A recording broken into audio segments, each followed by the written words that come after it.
This question is from CBSE 2025 physics examination. The statement of the problem says two batteries of EMF 3 volts and 6 volts and internal resistances 0.2 and 0.4 ohms are connected in parallel. अब इसमें E1 की value 3 volts दी है और E2 की value 6 volts दिया है. Internal resistance of the first cell is 0.2 ohms. Internal resistance of the second is 0.4 ohms. This combination is connected to a 4 ohms resistance. The external resistance represented by capital R. This is 4 ohms. Find the equivalent EMF of the combination. अब इसमें ये दो cells हैं.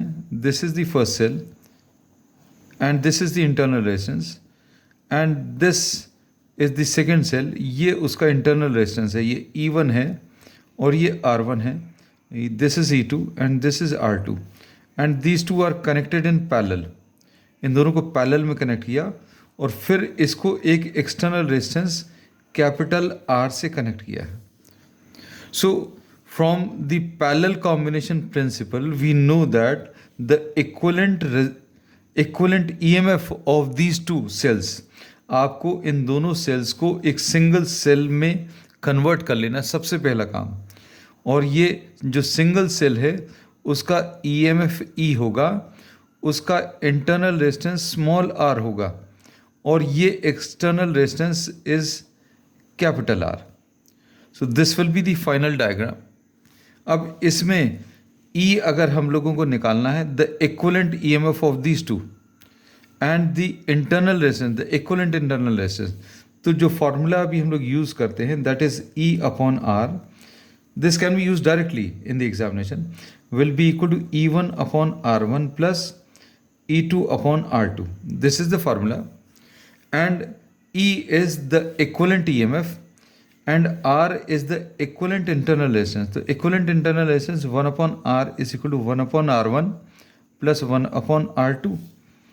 इससे equivalent internal resistance निकाल सकते हैं. 1 upon R is equal to 1 upon 0.2 plus 1 upon 0.4 ऐसा लिख सकते हैं. अब इसमें डेसिमल अगर रिमूव करें तो ये 10 से डिवाइड होगा जो कि 10 ऊपर आएगा. तो this will be 10 upon 2 and this will be 10 divided by 4. So if we try to simplify this further तो क्या मिलेगा? 1 upon R is equal to 5 plus 10 by 4 will be what 2.5. तो ये कितना 7.5 आ जाएगा, जिसको अभी हम लोग 75 बाय 10 लिख दे रहे हैं. तो equivalent internal resistance will be 10 upon 75 which will be 5 2s are. So equivalent internal resistance is 2 by 15 and equivalent internal resistance of the combination. This is asked in the second part. So this is the answer to the second part. Second part का ये answer है और इसका solution अभी हम लोग कह सकते हैं यहाँ से स्टार्ट हुआ. Answer to the second part starts from this. अब equivalent EMF of the cell ये निकालना है तो ये कैसे मिलेगा? E upon R will be equal to E1.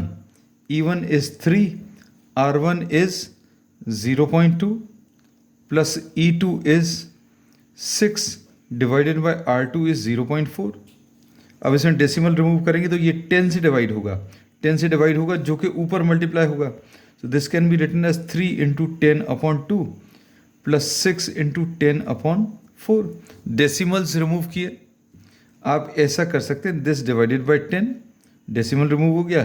This divided by 10, ये डेसिमल रिमूव हो गया. 10 को ऊपर मल्टीप्लाई कर दिया तो ऐसा कुछ आएगा. सो 30 divided by 2 is 15 and 60 divided by 4 is also 15. तो ये कितना आ गया? 30. अब इसमें E अपॉन स्मॉल r की वैल्यू 30 आ गई. तो इससे E की value will be small r into 30. Small r is 2 by 15 and into 30. So equivalent EMF will be 4 ohms. So this is the solution to the first part. So answer to the first part is this. Answer to the second part, ये अभी हम लोगों ने 2 parts में divide कर दिया. अब इसके बाद answer to the third part. तो अब इसमें करंट अगर अभी हम लोगों को बताना है थर्ड पार्ट में, तो थर्ड पार्ट में current I will be equal to E upon capital R plus small r। E अभी हम लोगों ने निकाल लिया, this equivalent EMF 4 upon the external resistance is also 4 plus small r की वैल्यू 2/15। तो ये कितना आ जाएगा 4 अपॉन 60 प्लस 2 अपॉन 15। ये 15 ऊपर मल्टीप्लाई होगा, so I will be equal to 4 into 15 divided by 62। So this is 60/62 which is 30/31। तो अभी आप चाहें तो आप आंसर को ऐसा भी छोड़ सकते हैं, I इज़ 30/31, और ये थोड़ा सा सॉल्व करेंगे अगर तो 0.9 कुछ आएगा, and in fact the answer is approximately 0.97 amperes. So this is the answer to the third part.